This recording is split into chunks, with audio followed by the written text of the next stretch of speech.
Hey everyone, and welcome to Darkcast Interviews. I'm your host, Jonathan Miley. DCI is a long-form interview podcast where we talk to game creators about new and upcoming video games, as well as who they are and what they do behind the scenes. Before we get into this episode, I first want to apologize about it being late. This conversation was recorded about a month ago, and I thought I could get it out in time, but then I moved, and then I got sick, and before you know it, way more time passed than I anticipated. So I am truly sorry for how long this has taken me to get out. Now, on to the good stuff. In this episode, I talked to Diego Estrada from Gametopia about their latest title, Allan Poe's Nightmare. A side-scrolling game where you play as Edgar Allan Poe as he runs away from the Red Death through worlds inspired by his works. For more information about the game, you can check out the links in the show notes to this episode, which you can find on darkstation.com. You can also find the original Darkcast there, as well as video game reviews, previews, and features. You can subscribe to the show on iTunes, follow us on Twitter at darkstation_com, find us on Facebook, check us out on YouTube, and email us at podcast@darkstation.com. As always, thank you so much for listening. Now on with the show.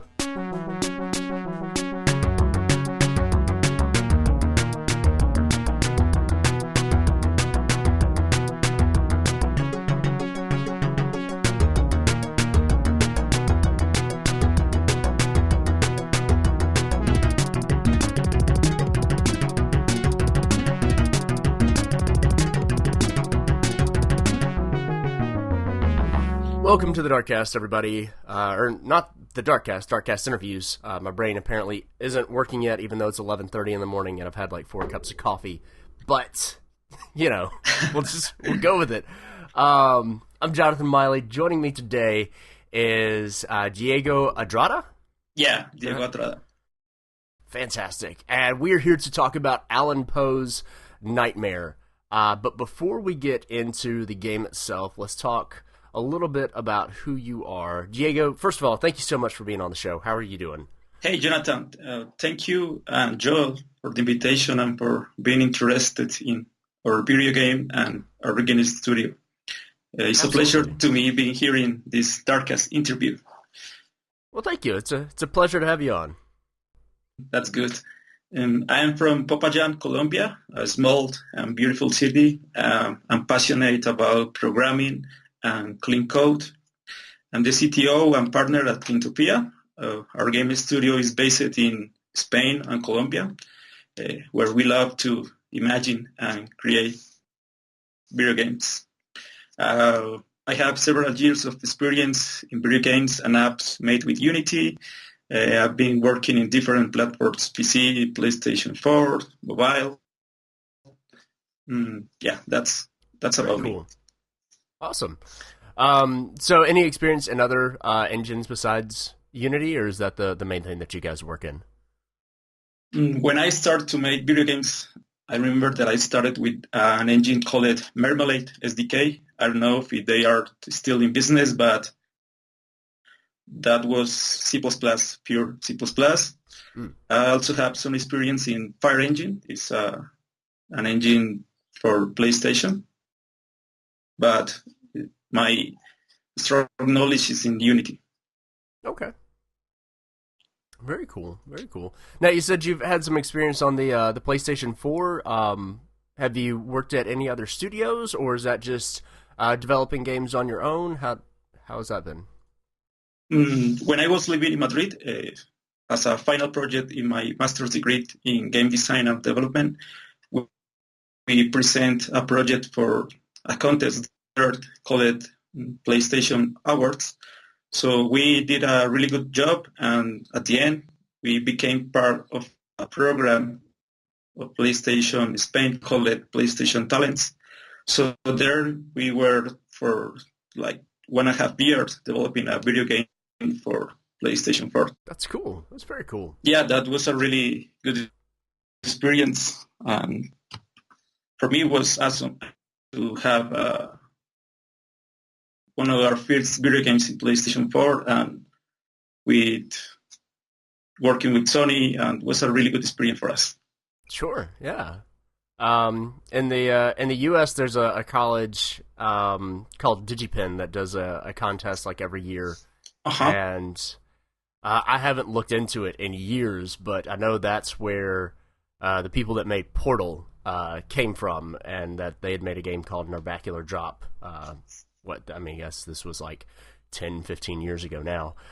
Yeah. Um, but I remember like hearing about that and being able to go on there and like check out their game. It's kind of like a before they were stars sort of thing, and that was really cool. Does your alma mater publish the games that you guys make in any way? Can people get their hands on any of that stuff? Yeah, our video game, yeah, Mm-hmm. that was published. It's called Motor Strike Immortal Legends. Is available for PS4 in PlayStation Store, and in Spain Okay, is cool. available.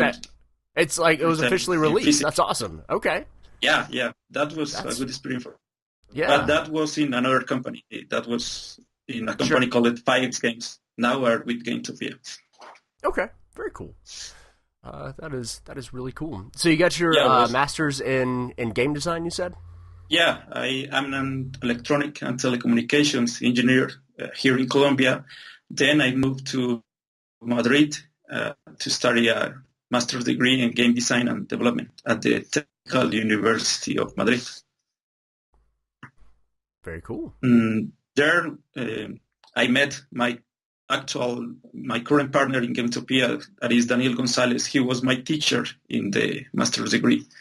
So I met him there, and now we are with Gametopia, and we are really happy making games. That's awesome. That's you hear about people you meet fellow classmates and stuff like that, and then they may go on to start a studio, but teacher and student kind of ganging up and making a studio, you don't hear about that very often. That is really cool. Yeah, yeah. And this a really good partnership. I'm really happy. Awesome. All right, well, we're not here just to talk about you, unfortunately.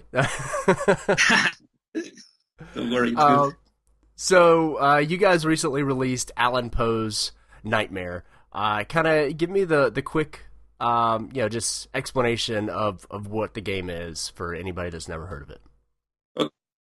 Okay, Allan Poe's Nightmare is a video game for iOS and Android that is based on Edgar Allan Poe's work.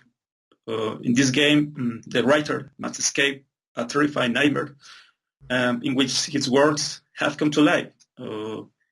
So in his flight, the player must recover the words stolen from his histories and poems as he crosses the skies and the depths of a world that was devastated by an eternal war. All this in driving his father. In Utopia, we think that this is a game that presents a really good way to start a journey through his terrifying stories, and I think it's an excellent way to approach the work of Edgar Allan Poe. Very cool. So my first question is a very simple one about the game. Why is it Allan Poe's Nightmare, not Edgar Allan Poe's Nightmare? I think that is because Edgar Allan Poe's Nightmare was a very long name. Hmm. Actually, at the beginning, the idea was with a name larger. Mm-hmm. Was called it. I don't remember what was the first. So this idea was Edgar Allan Poe's 8-bit horrible nightmare. So yeah, but that was in 2012. Okay. Yeah, I don't know if you want to know about the story of how this game. Absolutely. Yes. So in 2012, Daniel Gonzalez, my partner, he was it's because beside the video game studio, we have an online training center where we teach to create video games, in game design to programming.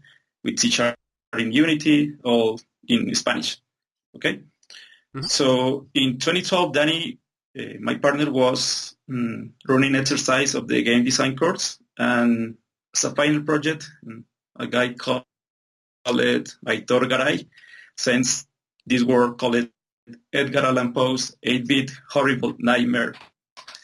And as a big fan of Poe's work, Danny was fascinated for the first moment. So Danny spoke with Aitor to see what they could do. At the beginning, the game idea was big, so Danny had to turn that idea into something simpler and mobile-friendly. So that was the beginning of Allan Poe's Nightmare. Okay. Yeah, but that was 6 years ago. So the simplification of the name kind of goes along with a simplification of the game as well. You said that it was kind of bigger and crazier at that time? Yeah. Okay. Very cool. Very cool. So Edgar Allan Poe is escaping some kind of crazy nightmare. So we're taking control of Edgar Allan Poe in this game, correct? Yeah, correct. Okay, and you mentioned that words are stolen from his works. Has the nightmare taken those, and you're having to reclaim those? Am I understanding that right? Yeah, it's the gameplay is simple. A touch in the screen will impulse Poe, and who moves automatically in horizontal, and he has to avoid hitting the wheels or traps. But starting each level, the game will show you a phrase with a missed word that has to be completed, collecting the letters spread around the level. For example, if Poe loses speed, will be devoured by the Red Death that is chasing him. As his enemy, the Red Death will transform into dangerous final bosses with different powers, like invoking Mortal Blaze or launching Energy Ray. But basically, the gameplay is that you have to recover all the words stolen of the Poe's work. Okay, so the main villain is the Red Death from the Mask of the Red Death? Yeah, exactly. Okay, very cool. Is that the main story that you guys kind of pulled inspiration from, or are there other Edgar Allan Poe stories thrown in there, or how does his work kind of get featured in the game? Okay, I think this work allows to, in my case, that I wasn't a big fan of Edgar Allan Poe, allows me to discover the work. But for example, Daniel Gonzalez and my other partner Esteban Salazar, they are really big fans of Poe's work. So I think the levels are based, among others, on the poem on Annabel Lee or the story of the Mask of the Red Death, the Maelstrom, and also the player will unlock Chevalier Auguste Dupin Note, the famous detective created by Poe. In this way, the player is going to discover who was pushed Poe into this alternative reality of Nightmare, and what is the truth of the story of the game. I think this game has a lot of small details of the work of Edgar Allan Poe that for people that is a big fan of Poe's work, it is going to result very entertaining. Very cool. Has it inspired you to read any Edgar Allan Poe that you hadn't read before or anything like that? Yeah, personally, I've never read anything of Edgar Allan Poe's before this video game, but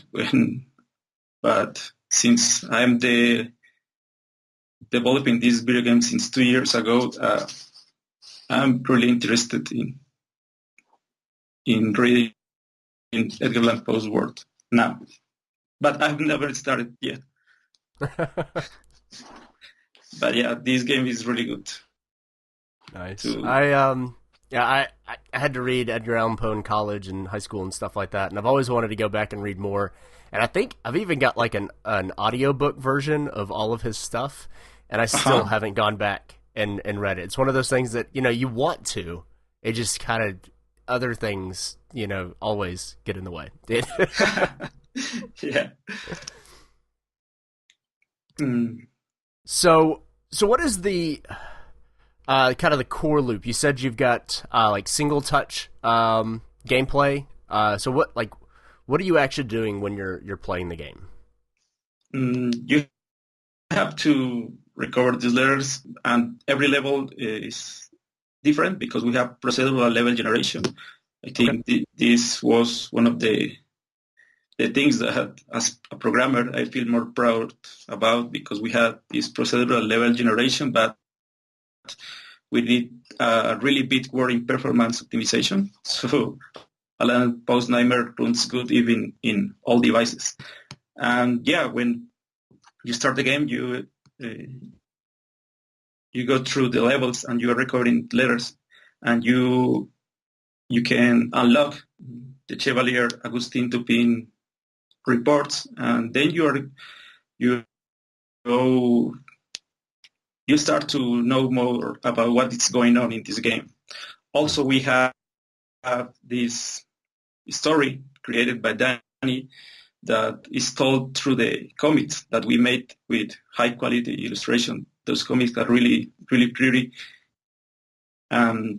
Before start a new chapter, you have to read a comic that I think that gives the player the idea that is going to face in every level. And for these comics, we use an amazing minimalist style. Just use white, black, and red. Just 3 colors. Very cool. So obviously, Edgar Allan Poe's kind of on the run from this nightmare. But can you go into any more of the story without too many spoilers or anything? Obviously, but can you kind of give a little bit more information of what's going on in this world? Yeah, when you are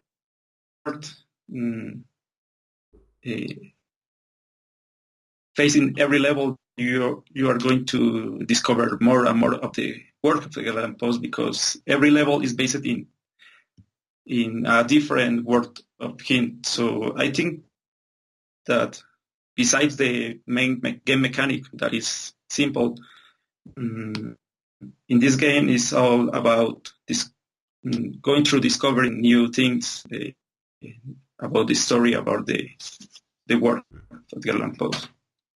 Okay, so each level is inspired by a different work? Yeah, but okay. I don't know if you want to know. I think I've no want to do spoilers, so.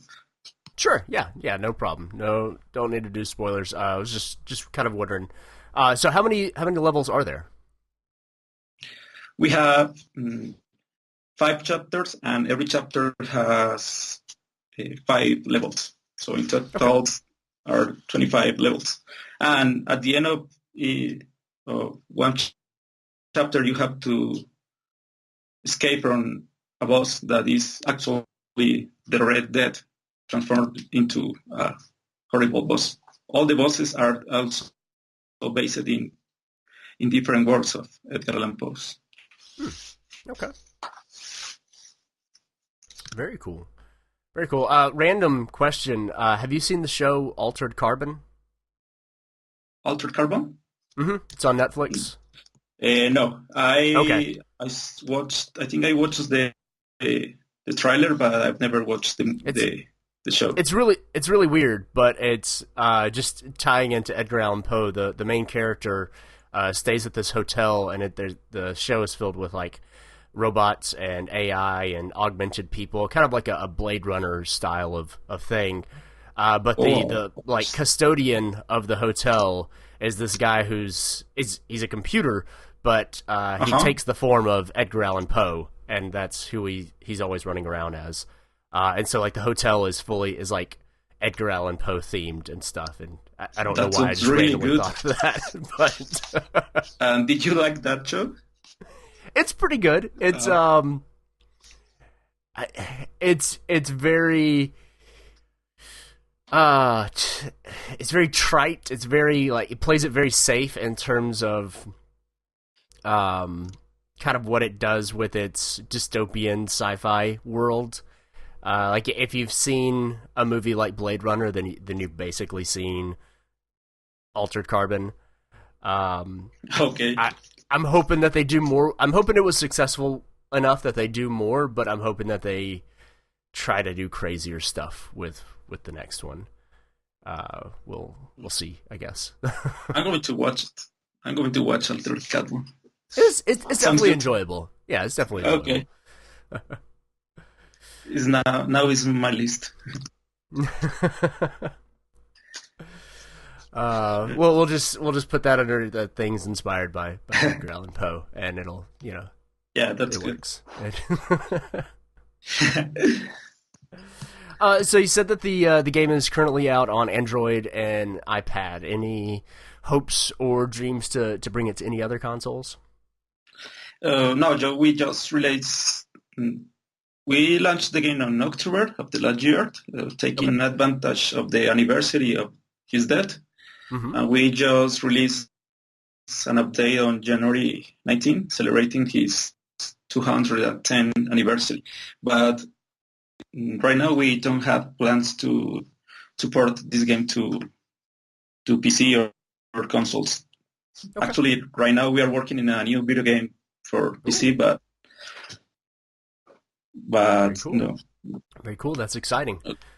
Yeah, because before Poe, we used to make video games we were focused on educational video games and basically work for hire. So since we started to making our own video games with Allan Poe's Nightmare, I think it was really exciting for us to be creating our own video games. But sure, absolutely. We love to create those other video games, and our philosophy is to create games that contribute with something more. Mm-hmm. For example, before Allan Poe's Nightmare, we were focused on an educational video game called The Journey of Elisa. That was a video game that helps you understand better the traits and the needs of people with autism, particularly with Asperger's syndrome. So that was a really good project. Yeah. That is really cool. Yeah. So, you said that you like your games to have something more. What is the something more in Allan Poe's Nightmare that you feel like it offers? I think the art of a video game has to tell a story. I've been falling in love with many video games at the first sight thanks to their art. For example, in mobile, I love Monument Valley, Florence. Those games have been a really strong inspiration for me, even when I'm in the technical side of the development process. But I think for me and for Daniel, the art is a vehicle for the narrative. So, for example, he thinks that the art must speak, it must transport us to the world that we are creating, and above all, make it credible. So the challenge of entering in this universe of Allan Poe was big, but I think that totally worth it. We are very proud of the final art of the game, and I think that that's a big point of our game. Awesome. So Allan Poe was the first game that you guys to make that was yours. It was your idea. It was your inspiration behind it and everything like that. It wasn't a commissioned work. Is that right? Yeah, that's right. Okay. And I know it sounds like it's probably very early in development and you can't talk about your new game, but is that another original Gametopia game? Yeah. Okay. Yeah. And we are so excited because it's a bigger game. Yeah. That's awesome. It's for PC, and we are really excited working in this new project. Definitely. Okay. Well, so one of the ways that we like to kind of end the show, which it takes about a third of the show, so it's not really an end. It's okay. It's just the last section, but it's a thing that we call the end game, and it's just a way to get to know you better. And it starts off with a difficult question, and then it gets worse. So if feel free to think about the questions. We can edit them out in post. Okay, if it takes you a long time. that's good. So the first question is very simple, and that is, who is your favorite video game character? It can be hero, sidekick, villain, whatever the case may be, but who's your favorite character? I think I'm going with Tim. Have you ever played Braid? Yes, yeah. Tim is the main character. You don't know. Braid is my favorite video game of all time. I think was really an inspiration for me being a game developer. But I think the way that the game presents his character, you don't know so much about this main character, but you know all the story that he has been through. So I think he's my favorite character. You don't know so much about the details and his personal life, but during the game you are going to know him better. So he's quiet. I think he's my favorite chapter, my favorite character. Nice. I don't think anybody's ever answered with that before. That's really awesome. I forgot that his name was even Tim. He's just like the Braid guy in my brain. So I know. That's why I think this is one of my favorite things. That is, I'm not a quiet person, so I think I feel in some way identify with this character. Mm-hmm. Awesome. Very cool. Okay, so moving things along to something completely different. If you could replay a video game over again for the first time, so you get to experience that joy that you get with an older video game, that re-experience it again. You don't have to worry about it not standing up to the test of time or anything like that. It's you just replaying a fantastic video game over again. But it can't be Braid, because obviously you love that, so we have to. That'd be too easy. Yeah.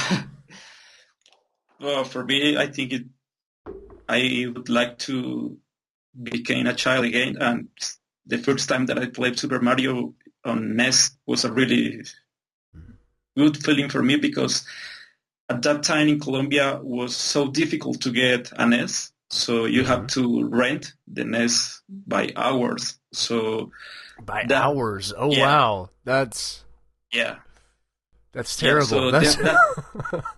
Yeah, so at the beginning that was here in Colombia, but I think that that emotion that I felt in that time, I was so excited to have the NES for 2 or 3 hours so I could play Super Mario, that I think that feeling today that I have all the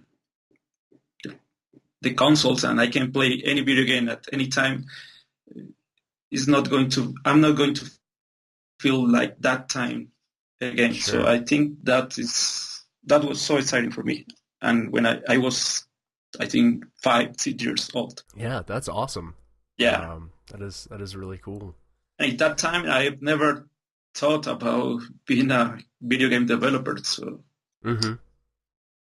I think I think when you're a kid, you don't really think about people making games like that. They just magically appear. Yeah, exactly. You just think that it's magical people doing this magical stuff, and that's why I'm very happy to create video games.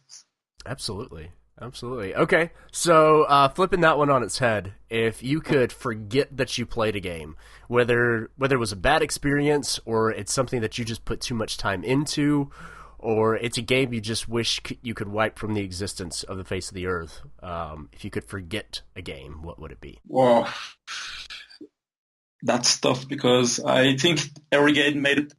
Now I'm of the side of the development, so I think that if one person create a video game, he is going to be so sad if anyone can want to delete his game of the earth. So I think it's not fair to answer that question. Okay, Yeah, so as you're a not developer, deleting. you You're put not. a lot of effort. You're not So deleting the game. You're just some Colombian guy is going forgetting to, the yeah. game. The game's still there. You're just forgetting that you played it because for whatever reason. Mm, I think 3 years ago I played mm, Bastion, but Hmm. I wasn't in a really good time. So when I was playing that video game, I was kind of frustrated by other things. So I would like to have a new experience with that video game. So if I could choose a video game to delete of my head, I would like to start with Bastion again from zero. Interesting. I like that spin on it. I can appreciate that. Bastion is a fantastic game, so Yeah, I hope you can it's a really good get game. back to it and re-experience it from a better place. Yeah. I like that. I like that twist. I may have to rewrite that question just because of that. It's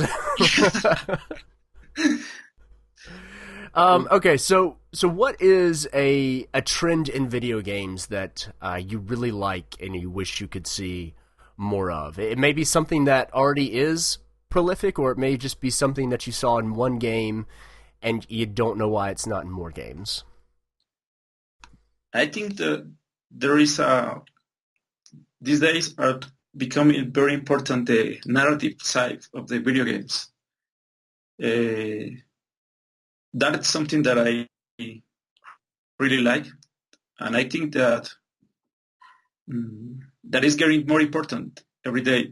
I recently played a video game called the Red Strings Club. It's a video game made in Spain also, Mm-hmm. and I think it's a really good game from the narrative side part. So I think there is a trend in that aspect in video games, that video games could tell you a story not only with gameplay, also with a really good history. So I think that. Okay. Very cool. Very cool. Now, again, flipping that one on its head, are there any tropes in video games that you wish you could see less of or could go away? Mhm. I think these days I'm thinking from the indie side. So I think there are a lot of video games that are huge, are big, like FIFA or something that I like to play FIFA with my friends. But Mm-hmm. I think that those games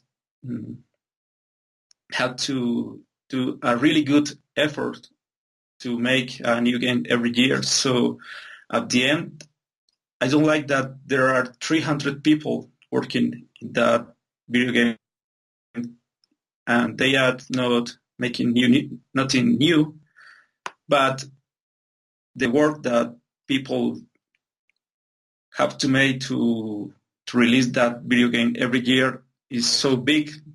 I don't know if you heard about crunch time Mm-hmm.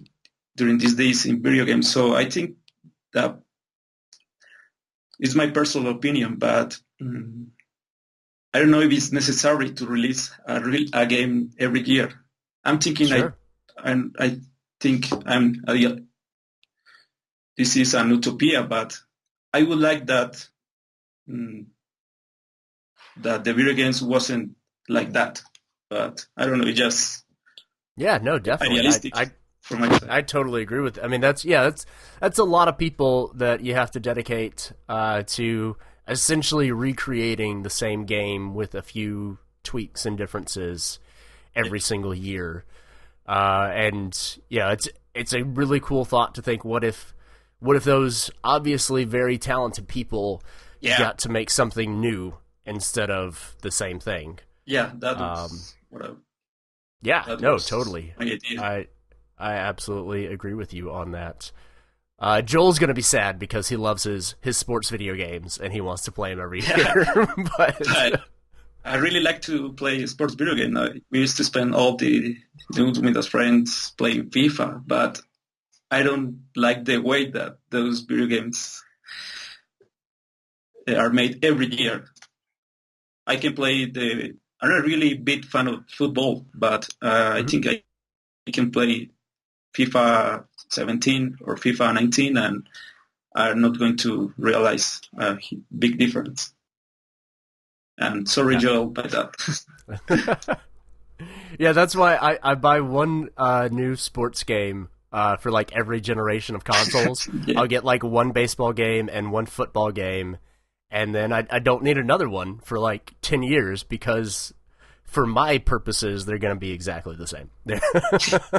Yeah, but there is something good in the recently FIFAs, that is that they start some career mode with this guy called Alex Hunter, and they are developing his history every year. So I think they involve something more to that video game, that in some ways it's something that I was talking to you before about the narrative side of the game. So they create this history for the character, and every new FIFA is going to tell you something new about him. So I think that's a good improvement on FIFA, for example. Sure, that is great. But that's one of those things where it's like, how hard would it be to just release the next chapter of a character's story as a DLC? Update the roster, maybe have an expansion pack like you would any other game, and then the next year, release your full release. Exactly. But that's me being crazy, so that's okay. That's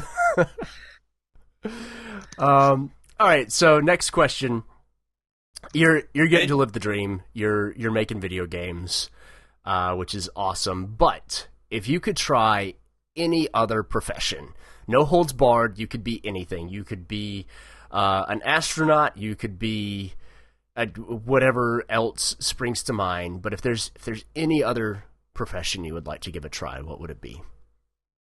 I think I'm going with journalist. Okay. I think I really like to know more about things and get involved to the down of the matters. So I think I'm a sports journalist, actually. Okay. Is there anything specifically that you would like to go out there and cover, like video game journalist, entertainment journalist, overseas, like wartime journalists, like what? I think sports journalists in football. I would like to go to World Cup.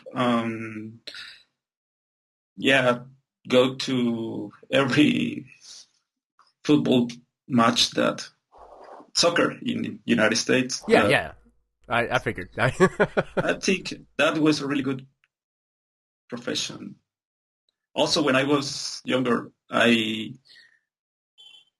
was thinking in became a lawyer too, but I don't know. I think at the end, the engineering was the best choice, and I'm happy with that. Awesome. That's really cool. I like that answer. All right, so we made it to our final answer, and this one is by far the worst.